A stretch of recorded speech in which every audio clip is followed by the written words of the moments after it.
kulanti wacan kusoo dhawaada barnaamij gaar ah aynu ku eegi doono jimciyadda Furqaan oo fadhigeedu yahay magaalada Perth ee dalka Australia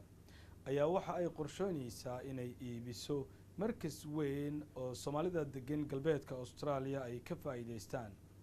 haddaba markaskaasi ayaa waxa uu ka koobnaan doonaa masjid lagu dukado iyo waliba meel lagu tarbiyeeyo caruurta Soomaaliyeed ee ku dhaqan magaaladaasi Perth. sanadii 2009 ayay ahayd markii ay kireysteen meel masjid ah oo ay ku dukadaan isla markaana caruurta wax lagu baro.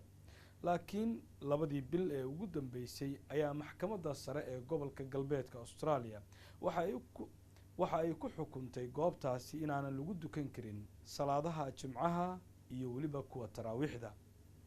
haddaba kulan ay qaateen guddiga jimciyaddu waxa ay qorsheeyeen in dhawaan ay iibsadaan meel iyaga u gaar ah. bismillaahir rahmaanir rahiim. magacaygu waa Yaasiin Cabdinaasir Caldeeg, waxaan ahay gudoomiyaha jimciyadda Furqaan Islamic Association of Western Australia. waa jimciyad Furqaan la yiraahdo, magaca af Soomaaliga marka la yiraahdo oo ka rajistaraysan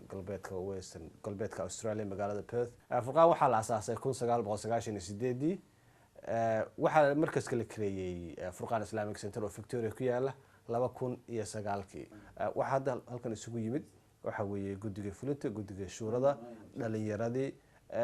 iyo hooyooyinkii way naga maqayeen. hadda waxa muhiimadda waxa hadda aan ka hadlayno waxa weeyaan calaashan muujino baahida oo asalkeedu yahay in ummadana ay hesho masjid magaaladan gaar ahaan Perth, gaar ahaan Soomaalida. waxaan hore u soo marnay insha Allah oo haddana jira meel ay ummadu u kireysnayd Furqaan Islamic Center oo salaadaha jimcada 5 salaadood, ciidaha, maxaadarooyinka, dugsiyada, casharada, programmada dhalinyarada lagu qaban jiray. meeshaas hadda insha Allah ba waxyaabihii lagu qaban jiray oo kale waxa ka soo haray salaadihii 5 salaadood. waxa meesha ka baxay salaadii jimcaha, waxa ka baxay salaadii taraawiixda. sababaha uga baxeena waxa weeye parkinga, meelihii goorada la dhigan jiray maadaama dadkii batay ayaa dawladii iyo dariskiiba ka cawdeen, waana la joojiyay.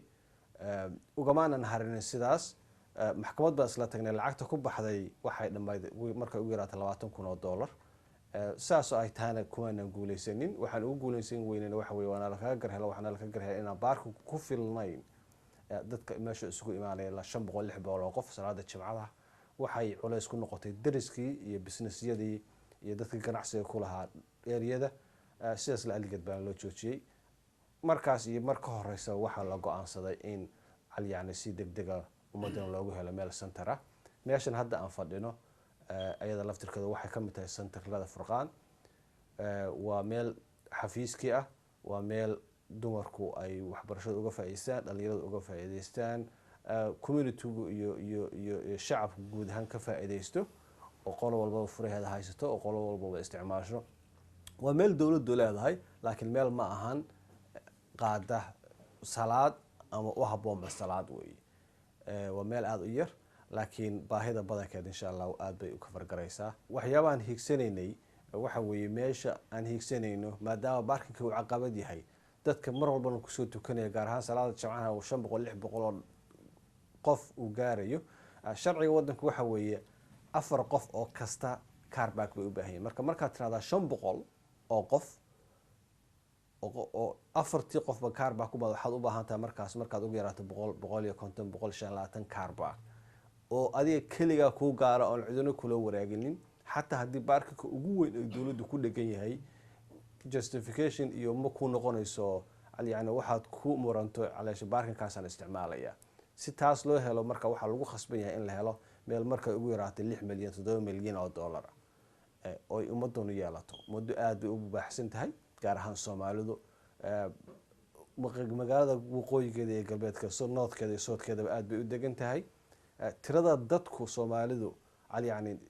statisticskii ama tirakoobkii dawladda Western Australia ay abuurtay 2006 waxay ahaayeen 10,000 oo qof oo hal qof dhiman. dadka tirada leh dhalinyaradu waa 57% weey. dadka da'da weyn oo 40 kor u dhaafay 7% ma dhama. meeshaas waxa ka muuqata ummadda Soomaalida ee magaaladan joogta baahidoodu waa dhalinyarada weeye. dhalinyarada baahideeduna calaashaan in dhaqankoodii caqiidadoodii isku xirkoodii afkoodii diintoodii israbkoodii iska warqabkoodii haddaan la abuurinin yani mushkilada kasoo baxda waa mushkilada aan ognahay gaar ahaan dadka qurbaha ku nool ay dareemi karaan waa mushkilada ah qofkii inaanu afkiisa ku hadlin hadduu afkiisii aanu ku hadlin oo ummadii ka dhex baxo hamadii ummadii uu ka dhex baxana mid kaloo asna ummadii ka dhex baxay ama ehelkiisii iyo dadkiisii muslim gaala waxay ahaayeen ka dhex baxay inuu ku darmado markuu ku darmadana inuu badda galo markuu badda galana inta yaryareed oo fiicinayd oo markaas soo koraysay inay asagii ku daydaan oo u qaataan yani wadada saxda wadada sida taa xal loogu helo waxaan ku khasbannahay in meel ay isugu yimaadaan oo ay isku intooda wanaagsana ay u noqdaan hormuud in la abuuro lacagta hadda aan hayno $500,000 way gaaraysaa waxay noqon kartaa deposit yani lacag la hormariyo unbay noqon kartaa marka lacagta la hormariyana yani meeshaas waxaa kasoo baxaysa in lagu qabto waqti hadduu ugu bato gaar ahaan waqooyiga Australia galbeedka Australia hadduu ugu bato 6 bilood 6 bilood marka meel 6 milyan intaad 500 oo kun bixiso ama wax ka yar bixiso in aad 6 bilood gudahood ku hesho yani waxay u baahan tahay dadaal qeyr caadi ah iyo lacag diyaar ah oo meel taale uma baahna marka diyaas dadaal badan baa baxday culimada rag ila fadhiya badankood ayaa safar galay yes juhdi badan iyo xoog badan way la geliyay inta dhaafsiisan insha Allah ayaga nooga warbixin doona laakiin yani ujeedadayada iyo qorshahayaga iyo dadaalkayaga iyo rabitaankayaga wuxuu ku wajahan yahay in si degdeg ah aan u helo meel dhinac ay noqoto baaxadda ay noqoto waxay ku xiran tahay hadba waxa aan helo waxaan aad iyo aad ugu faraxsanahay dadka muslimiinta ah gaar ahaan Soomaalida ah inaan maanta la sheer garayno ama aan la wadaagno mashruuc ama mawduuc muhiim jiddan ilaahay agtiisana subxaanahu wa tacaala qiimo ku leh bulshada muslimiinta ana nacfi u leh baahi badanna dadkan aanu mathalayno in afkooda ku hadlayna ay u qabaan arrintaas oo ah in la helo markas islaami ah ama masjid baahidii ummadda oo dhan insha allahu tacaala daboola arrintaas weeye arrinta aan u soconno arrinta aan u soconno ma aha baahi shakhsi uu leeyahay ama maslaxa iyo dan uu shakhsi leeyahay ee waa dan ummadeed waa dan bulshada oo dhan yaana u dhaxaysa waana shaciira oo min shacaa'ir alislaam bal waxay noqonaysaa acdamu shaciira min shacaa'ir alislaam waxyaalaha islaamka yaana lagu garto ama muuqaalada islaamka muuqaalka ugu muhiimsan ee ugu weyn weeyaan qof kastoo muslimana loo baahan yahay inuu daneeyo oo u daryeelo waxaan u baahnaa inaan fahno walaalayaal haddaan nahay dadka muslimiinta ah masjid waxa la yidhaahdo macnihiisu waa maxalu sujuud waa meesha ilaahay loogu sujuudo subxaana wa tacaala waa meesha ilaahay subxaana wa tacaala lagu caabudo subxaana wa tacaala waa meesha xidhiidhka rabbi iyo addoonkiisa ka dhaxeeyo yaana lagu sameeyo weeyaan ummaddii arrintaa danaysa ee daryeeshana ilaahay agtiisa subxaana wa tacaala waxbay ku leedahay cizi iyo karaamo iyo sharaf bay ilaahay agtiisa ku yeelanayaan subxaana wa tacaala ilaahay gargaarkiisa iyo nasrigiisa iyo guushiisa ayuu siinhayaa ummaddii arrintaa dayacdana ilaahay subxaana wa tacaala iyakana wuu khudlaalinhayaa ilaahay nagama dhiga kuwa iyaka waxaa lagu gartaa ummad yana iimaankeeda iyo islaamnimadeeda iyo diinteeda kolba sida ay u daryeesho shaciirooyinka islaamka waman yucadim shacaa'ir allah fainaha min taqwa alquluub buu leeyahy rabbi subxana wa tacaala qofkii muujiya muuqaalada shacaa'irta islaamka muuqaalka islaamka qofka yana ku dadaala ee daryeela ilaahay subxaana wa tacaala qofkaas wanaag ayuu u sameeyaa waxaan rabaa inaan idin xusuusiyo yana masaajidku ma aha keliyeeta meel intay dad yar galaan oo ay ku tukadaan oo dana gaara ku qabsadaan ay ka baxaan bal waxaa weye waa astaanta yana islaamka meel kastoo la joogaba kolkuu qof muslima uu tago dal uusan hore u joogi jirin yana baahida u horeysa usoo baxaysa ma aha hoteelka xataa uu seexanhayo ma aha makhaayadda uu cuntada ka cunahayo ee waxaa weeye meel uu ku cibaadaysto oo masjid buu weydiinhaya kolkuu magaalada yimaado wuxuu dhihi masjid yana ma ku yaallaa xaggee masjid aan ka helaa marka waxaad ku tusinaysaa arrintaas inay tahay arrin aad iyo aad yana muhim u ah waxyaalaha kale ku tusinhaya ahamiyadda uu masaajidku leeyahay nabiyullaahi ibraahim markii uu tegay maka oo cidlo ah oo ah dhul qallalan oo yana baal saxra ah wixii u horeeyay uu ka bilaabay waa kii ahayd masjid isagii wiilkiisu ay dhiseen waid yarfac ibraahimu alqawaacida min albeyt ilaahay subxana wa tacala uu qur-aanka ku leeyahay nabi moxamed sala allahu aleyh wasalam markii uu tegey madiina isagoo muhaajir ah oo wax alla wax uu haysta aan jirin bal xataa reerihiisii ka yimid oo isagii iyo abubakr radi allahu canhu keligood ay dalkii ka soo baxsadeen ay ku dhasheen ay ku noolaayeen madiina kolkay tageen shaqadii u horeysay nabigu sala allahu alay wasalam uu ka bilaabay waxay ahayd masjid guri uu ku nasto iyo hoy uu dego ma ahayn waxa uu ku fikiray ee waxa weeye masjid meel ilaahay lagu caabudo subxaana wa tacaala dadka muslimiinta isugu yimaadaan marka waxaan u baahannahay baahida aan leenahay ee shaksiga ah oo dhan inaan ka hormarino yana masjidka sababto waa guri ilaahay subxana wa tacaala ilahay qur-aanka wuxuu ku leeyahay inamaa yacmuru masaajid allahi man aamana biاllahi walyowmi alaakhiri waaqaama asalaata waaata azakaata walam yakhsha ila allah facasaa ulaa'ika an yakunuu min almuhtadiin aayaddaa ila fahma wuxuu leeyahy rabbi subxaana wa tacaala inamaa yacmuru masaajid allah inamaa wa aadaatu xasrin baa la yidhahda luga carabiya waa koobitaan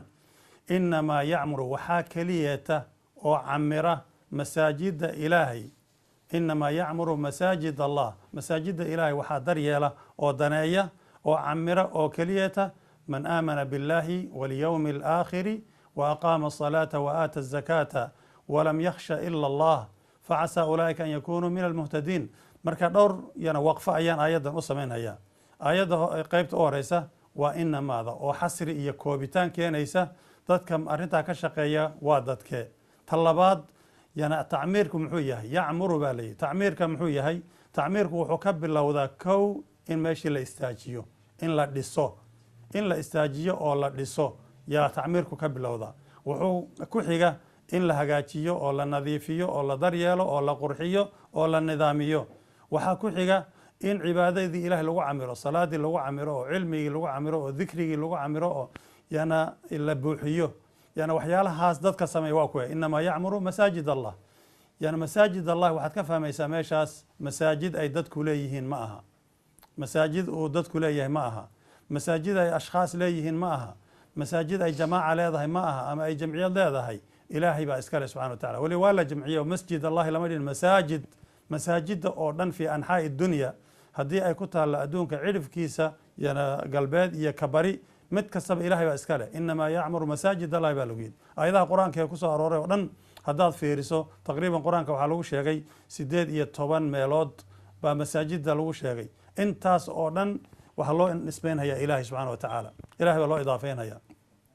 marka waa masaajid ilahay waa guryo ilaahay wey qof kale waxaa loo baahan yahay guriga ilaahay inuu daneeyo oo u daryeelo inamaa yacmuru masaajid allahi man aamana biاllah qofkii ilaahay rumeeyey baa daryeelahaya qofka ilaahay rumeeyey baa ka fikirahaya qofka ilaahay rumeeyey baa danaynhaya qofka ilaahay rumeeyey ayaa dadaal iyo dhaqaalo iyo maskax ku bixinhaya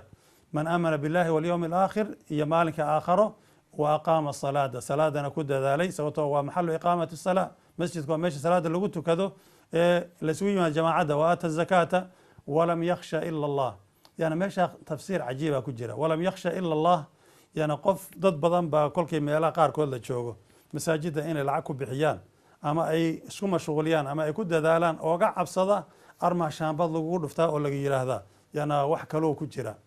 yana ilaahay saas ka hadlaya subxana walam yakhsha ila allah ilaahay ooga cabso keliyata yani bini aadam ha oga cabsanin inaad masaajid ilahay lacag ku bixiso inaad masaajid ilaahay wakti ku bixiso inaad masaajid ilaahay aad dar yeesho cidna ha oga cabsanin walam yakhsha ila allah ilahay muxuu yihi subxana wa tacaala facasaa ulaa'ika an yakunuu min almuhtadiin waxay mudan yihiin dadka masaajida ilaahay daryeela ee daneeya ee dhisa ee dhaqaalo ku bixiya in ay noqdaan kuwa hanuuna ilaahay baa hanuuninhaya marka abaalmarinta uu rabbi ka bixinayo subxana wa tacaala masaajidiisa dadka ku dadaalaya ee uu siinhayo waxaa weeye inuu ilaahay subxana wa tacaala hanuuniyo oo uu toosiyo iyaka keligood maya weliba iyaka iyo ilmahooda iyo dadkay daninhayaan dhan rabbi subxana wa tacaala inuu hanuuniyo jazaak allah khayr yana runtii arrintan yana dadaal badan baa loo galay yana dadkii magaalada joogay yana aad bay go-aan u qaateen waxaa laisku waafaqay inaan loo kala harin hawsha iyada ah ti waxay dhacday in gurmad gudaha iyo dibadda labadaba la sameeyo gudaha waa laga howlgalay oo weli shaqadii way socotaa waana la ordahayaa dibaddana yana dad baa loo kala diray dad aanu la socday maraykanka ayaanu dhowr bilood hadda ku maqnayn yani aad iyo aad baan ugu mahad celinaynaa dadkii walaalahanaga maraykanka jooga jazaahum allah khayran khaasatan waxaan ka dhammaan weynay 3 bilood oo kaamil ah yana gobolka yana Minnesota magaalada Minneapolis yana aad iyo aad baan ugu mahad celinaynaa dadka akhyaarta ah ee masaajidaas joogay iyo maraakista islaamiga iyo dadka shacabka ee Soomaaliyeed ee meesha imanayay intaba aad bay noo soo dhaweeyeen aad iyo aad baan ilaahay ugu baryaynaa subxaanahu wa tacaala camalkii ay nala qabteen iyo dhaqaalihii ay ku deeqeen inuu miisaanka xasanaadka uu ugu daro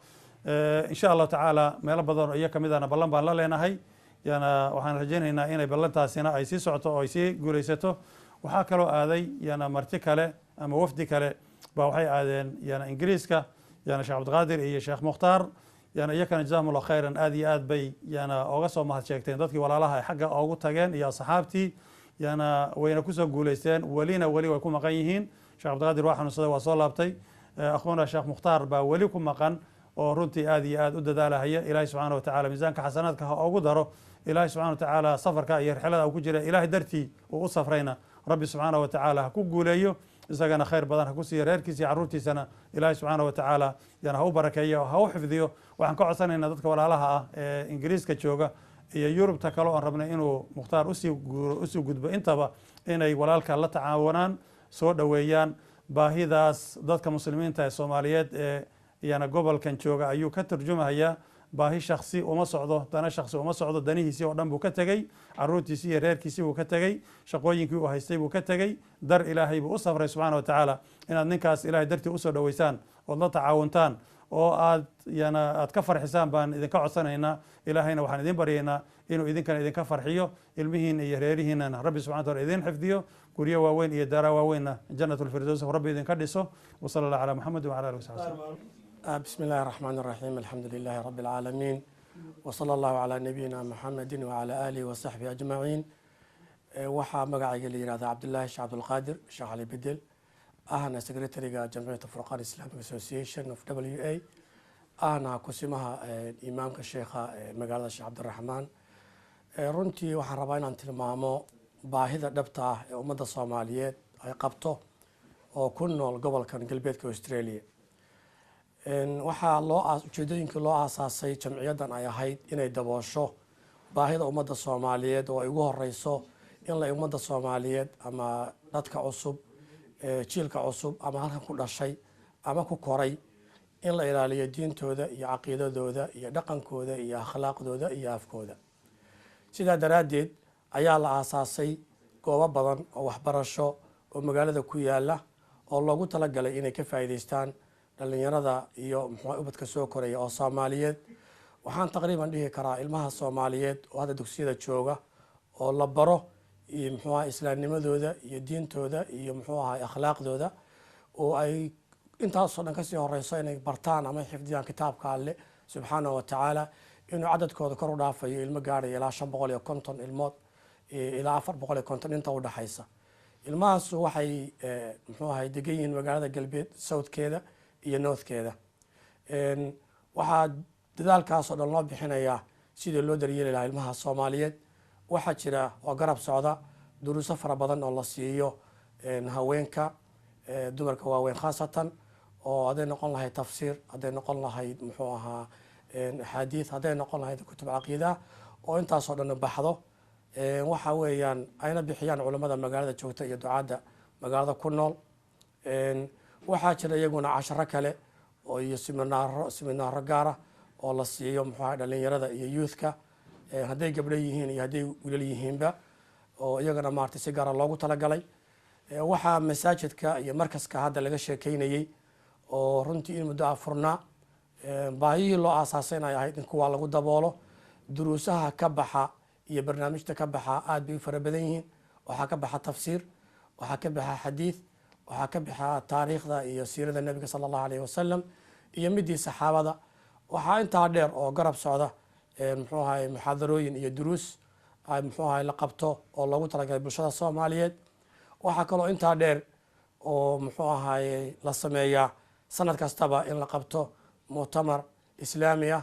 oo culimada localka ah ee ku nool gobolkan ama guud ahaan Australia ku nool ay nagala soo qayb galaan haddii duruufuhu noo saamaxaanna ay ka qayb qaataan culimada Soomaaliyeed ee la yaqaano oo waxa weeyaan dunida daafaheeda ku kala nool ayaguna ay ka qayb qaataan. waxaa juhdigaas iyo dadaalkaas loo bixinayaa sidii loo daryeeli lahaa ama laysugu dayi lahaa in la badbaadiyo ama baahidooda wax looga qabto mujtamaca muslimka gaar ahaan soomaaliyeed ee halka ku koray oo waxaa weeyaan meel hadda ay u socdaan oo muuqatana aynaysan jirinin. waxaa intaa dheer in mujtamaca soomaaliga iyo bulshada soomaaliyeed lagu xidho bulshooyinka muslimiinta ee kale ee gobolkan ku nool oo iskaashadaan xagga diinta iyo xagga akhlaaqda iyo xagga dhaqanka iyo xagga muxuu ahay sidii bulshada muslimiinta guud ahaaneed ay muxuu ahaa loo daryeeli lahaa. waxay kale oo ay ku mashquulsan tahay jamciyaddan ujeedooyinka loo aasay ka mid ahay iyaduna inay xiriir la sameyso dhammaan muslimiinta kale ee ku nool gobolada kale iyo waxa weeye caalamka intiisa kale. sidaa daraaddeed baahiyahaas dhan oo intaa dhan aynu kasoo sheekaynay iyo in kale oo waktigu uusan noo saamaxaynin waxay u baahan yihiin meeshii lagu ilaalin lahaa oo lagu xifdin lahaa oo baahidaas lagu dabooli lahaa. waana midda hadda ay ka hadlayeen sheikha muxuu ahay sheikhana sheekh cabdiraxmaan sheekh bashiir oo runtii ah sheikhii iyo odaygii magaaladan iyo guddoomiyihii jamciyadda yaasin cabdinaasir rag kale oo odayaal oo halkan fadhiya oo muxuu ahaayey guddiga fulinta iyo guddiga muxuu ahay shuurada jamciyadda iyo muxuu ahay dhalinyarada muxuu ahay raggii odayaasha u ahaaba ay ka hadli doonaan. waxa weeyaan waxaa laysugu tegey oo laysugu yimi in muxuu ahay sida hawshaas iyo baahida loo dabooli lahaa taasoo ah mid in loo helo center iyo masaajid wax walba iyo baahi kasta ummaddan ay leedahay daboola. waxaan mar labaad kusoo gabagabaynaya hadalkayga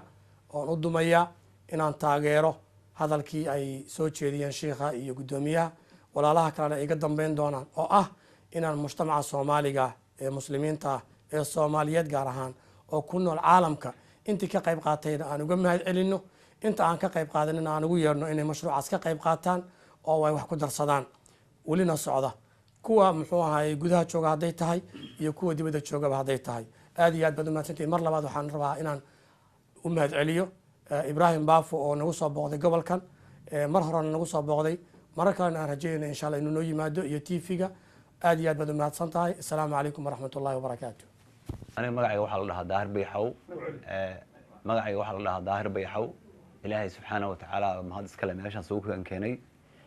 waxaan kaloo mahad labaad u celinayaa tv-ga universal oo meel dheer nooga yimid iyo shaqaalaha universal meel kasta ay joogaan oo bulshada soomaaliyeed shaqo fiican wanaagsan oo hufan u haya. waxaan kaloo mahad labaad u celinayaa walaalaha meesha fadhiya oo maaragtay mashruucan ama shaqadan ama maaragtay dacwadan ku jira ayagana aad baan ugu mahad celinayaa. waxaan kaloo mahad labaad u celinayaa gabdhaha iyo raggaba oo maaragtay magaalada hawshan u taagan oo meel kasta jooga oo lacagta bixinaya dhaqaalaha bixinaya ama Yurub ha joogeen ama maaragtay Mareykan ha joogeen ama Australia dhexdeeda ha joogeen ayagana waxaan leenahay jazakallahu khayr dadaalka aad sameynaysan. intaas haddaan ka gudbo walaalayaal waxaan meeshaan sugu nimid waa baahi ama waxa weeyaan codsi aan u jeedino walaalaha iyaga maaragtay Soomaaliyeed meel kasta ay joogaan. codsiganaas ama baahida waxa weeyaan waa baahi masjid. waan u maleynayaa qof kasta oo maaragtay wadankiisa ka qaxay oo wadan gaala tagay in baahida ama dhibaatadana hayso kale ay haysato masaajid la'aan ama kaarbaag la'aan ama dadka loo diidayo ama meelihii ay ku cibaadaysan jireen laga xirayo. marka walaalaha waxaan leenahay gacmo wada jir bay wax ku gooyaan. codsiganagaas iyo dacwadanadaas waxaanu jecelnahay inaad ka qayb qaadataan. haddaan maaragtay madrasooyinka ama maaragtay masaajidada la gacan qaban oo ninba maalin lala dhisina nin keligii wax dhisan kara ma jiro ama nin keligii meel istaagi kara ma jiro. marka waxaan jeclahay oo ku dardaarmaya qof kasta oo Soomaaliyeed ama Yurub ha jooga ama Mareykan ha jooga ama Australia ha jooga ama wadan kale aan muslim ahayn ha jooga oo dadaalayo masaajid dhisaya in maaragtay la gacan qabto waayo gacmo wada jir bay ku gooyaan. mid kale waxay ahayd taabada laba gacmood tabar ku yeeshaan hadaa midugta bidix tiiranay taharman gooshayna waa la isku tiirsan yahay tiisifa odaay macnaha ummadu wada jir iyo midnimo ayay wax ku qaban kartaa. keli ama maaragtay kala leexasho waxba kuma qaban karto. marka waxaan leeyahay walaalayaal mar labaad iyo mar saddexaad aad iyo aad baa u mahadsantihiin. wasalaamu calaykum waraxmatullahi wabarakaatu.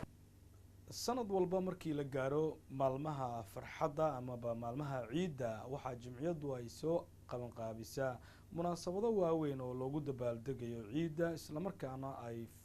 qoysaska iyo caruurtooda ay heli karaan meel ay ilmahooda ay ku ciyaarsiiyaan. waxyaabihii waxaan kasoo hadalnay ay jamciyadu qaban jirtay Furqaan Islamic Association of Western Australia. waxaan rabaa hadda inaan ku daro waxqabadka jamciyadda yani inaanay ku ekayn kaliya masaajid iyo dugsiyada iyo masaajid dhisida keli ah yani dadka wax loo dhisayo waxay ku nool yihiin dhul shisheeye oo ay ku nool yihiin oo ay ku noolaan doonaan oo ay ku koreen oo ay ku dhasheen meelaha ciidaha lasoo mara habineyeerna nasoo mara weekendiyaal oo fasaxyo dheer baa nasoo mara dhalinyarada yararkaa iyo xataa waalidiintii ilaa inta ciyaalka iskuulka u kaxaynayay ama iskoolada u kaxaynayay yani ummadii kaleeto marka ay ku jirto xaalad dabaaldeg oo ay ama sanad guuro u dabaaldegayaan ama ciidooda u dabaaldegayaan ama xataa inagu ciideeni muslimiinta ama ciidul adxa iyo ciidul fitridii ayna soo gaarto waxaan ku khasbanaanay oo aan weligan soo samayn jirnay inaan u abuurno xaalad dabaaldeg ama eventis ilaa iyo eventyaasha aan soo marnay waxa ugu dambeysay midii shalada aan qabanay shalay waxay ahayd sabti laakiin ciidda ayaa waxay kusoo hagaagtay maalin shaqo wadankan waxaa laga shaqeeyaa isniinta ilaa iyo jimcaha sabtida iyo axaddu waa maalin fasaxa maadaama aan dadku dhammaantood aana kasoo qeybgeli karin maalinta shaqada ama xataa qofkii kasoo qeybgala ay ku khasban tahay inuu salaada inta yimaado uu shaqadiisa ku noqdo ayaa waxaan ku aadinay maalinta sabtida ah dabaaldeg weyn oan ciyaalka u karin waxyaabihii ay ku ciyaari lahaayeen waalidiintu ay soo diyaariyeen cuntadii dhalinyaradu ay abaabuleen eventigii iyo dabaaldegii awrtii aan keenay iyo geelii ciyaalku ay fuuli lahaayeen dowladdii ay timid xisbiyadii siyaasigaha kii wadanka xukumay iyo kii yani dhowr xisbi oo siyaasiyiin dowladdii hoose oo gobolka ay timid dowladdu ay keentay ambalaasyo yani ciddii meeshaas ama wuxun ku noqota booliisku ay inta yimaadeen ay baabuurtoodii keeneen oo ay ciyaalka tuseen sida yani baabuurkooda u shaqeeyo iyo waxyaabaha ay ummadda u qabtaan ay dowladdii laftirkeedii ay meeshii ka tiri yani yes yani ummadani ummad wax loo qaban kara weeye ummad diyaara weeye ummad abaabulan weeye dhalinyaro isku duuban weeye marka waxa ugu muhiimsan waxa weeye ma ahan keliya yani inaan u muuqano inaan nahay soomaali keliya muslimiin baan nahay wadan baan ku noolahay baahidii iyo dhalinyaradii iyo abaabulkii iyo waa inay dadkii muuqdaan ay ku kalsoodaan cidda ay yihiin ummadina wax loo qabto dhalinyaradina ay ku midowdo wasalaamu calaykum waraxmatullah بسم الله الرحمن الرحيم السلام عليكم ورحمة الله وبركاته مقعي وعبد الرزاق عرتن waxaan ka hadlayaa arinta dhalinyarta ku saabsan ururka furqaan oo waliba youthka oo magaaladan Western Australia tahay runtii dhalinyarta qeyb weyn ayay ku leedahay abaabulida masaajidkan loo arurinayo runtii dhalinyartana waxay shaqadooda iyo roolkoodaba la-aantood ma shaqeynayso anagana dhalinyartana alxamdulilah waan is aruurnay eventiyo badanna waan qabanqaabinaynaa waana qabanqaabinay midda hadda ugu weyn aan sameynay oo hadda ciidan ku saabsanayd oo Perth Eid Festival ahayd aad bay isku dubdhacday ugu yaraan waxaa la yidhi 4,000 oo qof baa meesha timid marka alxamdulilah waxaasna waa dhalinyarta xoogoodii iyo shaqadoodii iyo waqtigoodii marka waxaan dhanna waxaan u sameynaynaa inaan markas lahaano runtii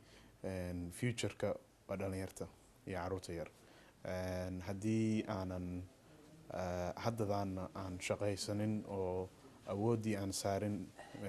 dhul iyo masaajid cusub dhalinyarta qiilqiil bay ku jiraan marka alxamdulilah waan la shaqeynaynaa odayaasheenan waxaan rajeynaynaa insha allah sida ugu dhaqsaha badan in aan meel dhisano aan samaysano sidii aan u fulin lahayna insha allah shaqadeeda ayaan qabanaynaa eventiyada soo socdana aniga muhiimadda dhan waxaa waaye dhalinyarta inaan soo jiidano xagga fanka xagga sportska xagga maxaadarooyinka dhalinyarta ee ku saabsan iyo wadaado la keensanayo oo dibadaha iyo magaaladahan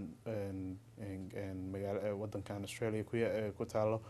oo dhalinyarta yaqaanaan sida usoo jiitaan ayaan insha allah raadinaynaa cashooyin activity-yana insha allahna waan qaban doonaa sanadkan iyo sanadka soo socdaba insha allah السلام عليكم ورحمة الله وبركاته وولالكين صادق oo ka hadlayo arrimaha mataqaanaa arrimaha qusayso dhalinyarada iyo mataqaanaa masaajid la'aanta. walaalayaal waad ogtihiin inaad mataqaanaa inay jirto problemyo badan oo ku saabsan dhalinyaradeena inay wadada ka baxaan ay ka qayb galaan dadka wax dilo ama dhibka geysto iyo iskuullada inay ku dhacaan taasoo u kaliftay inay masaajid la'aanta keentay. marka barnaamijyo badan baa hadda wadnaa. marka dadka waxaan ka codsanaynaa walaalaheen meel walba joogaan inay gacantana siiyaan ay caawiyaan ay ka soo qayb galaan haddii noqoto dhaqaalo dhanka dhaqaalaha haddii noqoto dhanka talada haddii noqoto inay ka soo qayb galaan. meel walba aad joogtaan waad ogtihiin wadamadan aan joogno waxaan ku nahnay martiyaan ku nahnay haddii wax mataqaanaa caawin liska helin waxa waaye dhib badan aad la kulmaysaan. wadamadanna waxa waaye waa ogtihiin martiyaan ku nahnay wax kaloo mataqaanaa la sheegay ma jirto. walaalayaal waxaan u baahannahay caawin badan aan u baahannahay. masaajidkanna waxa waaye faa'iido badan bay u tahay ciyaalka hadda soo kacayaan iyo kuwa dhalan weli. anigi walaalkeen iyo walaalkan Yaasiin waxaan isku dayaynaa inaan mataqaanaa dhalinyarada kulligoodba inaan caawino aan wax isku darno aan ayakana aan soo saarno aan ka dhigno dadka jooga oo dadka wax qabanayo. dhalinyaro badan oo aqoon leh oo wax fahansan waa haysanaa waana la joogaan laakiin waxa waaye qof inuu bilaabay sugayaan. walaalkan atar hadda waxa waaye barnaamijka asagaa waday barnaamijkii iida ahaa alxamdulilah dad badan oo mataqaanaa ka soo qayb galeen positive feedbackna waa helnay alxamdulilah ilaah maad iska leh. marka waxaan iga baahannahay caawin badan aan iga baahannahay. masaajidkanna ma aha anaka keligeen ma dhisanayno laakiin waxaan dhisaynaa ama mataqaanaa u hagaajinaynaa dadkeena inay ka qayb galaan ay ka faa'iidaystaan. anoo waalidiinta ka mid ah waxaan jeclahay inaan arrintan aad bay noo taabanaysaa in center ummaddu ay leedahay khaasatan ummadda Soomaaliyeed guud ahaan muslimiinta oo dhan. centerka hawshiisa ay bilaaban tahay oo ay aad uga hawshiisa u wadaanin walaalkay Yaasiin Cabdinaasir iyo culimada iyo hadii laba qadarkeeda iyo odayaasha iyo waalidiinta iyo hooyooyinka iyo dhalinyaraduba ilaahay waxaan ka rajaynayaa inuu noqdo mid hirgala oo ummadda oo dhan anfaca. centerku ma noqon doono meel lagu cibaadaysto oo kaliya laakiin wuxuu noqon doonaa meel ay ummaddu u isticmaasho dhammaan umuuraheeda kala duwan sida cibaadada waxbarashada waxbarashada kale maadiga ah meel maaragtay lagu caawino dhalinyarada meel maxaan ku rahdaa dadka lagula taliyo oo ilaahay kuma daraadahe ay jiraaniin meelo dadka maaragtay waxa weeye lagu dhexdhexaadiyo wixii dhibaatooyin dhex maraan iyo wixii lamida. marka wixii ka qayb qaatayna waxaanu leenahay ajar iyo xasanaad ilaahay ha ka siiyo. wixii aan hore uga qayb qaadanna waxaan leenahay walaalayaal ku soo biira. ilaahayna waxaan ka rajaynayaa inuu ajar iyo xasanaad ka siiyo qof walba oo hawshaas iyada ka qayb qaatay. hawshu way socotaa una kala harimayno insha allahu. qolada meediyaha iyo Universal Ibrahim aad iyo aad baad u mahadsan tahay maaragtay booqashadaada iyo inaad barnaamijkan duubto. nagalana qayb qaadanaya runtii warbaahintu wax badan bay ka qabataa maaragtay waxyaabaha baahida bulshada. anigu magacayga waxaa leeyahay Xuseen Nuur Mubaarak. waxaan ka mid ahay guddiga shuurada ee Furqaan. waxaan kaloo ka mid ahay guddiga masaajidka gaar ahaan ayaan ku jira. waalidkana ka mid baan ahay. marka aad iyo aad waxaan ugu mahadcelinayaa dhammaan dadkii mashruucan ka qayb qaatay masaajidka. ilaahayna mataqaanaa waxaan uga baryayaa mataqaanaa miisaankooda xasanaadka ilaahay mataqaanaa inuu u saaro aakhiro.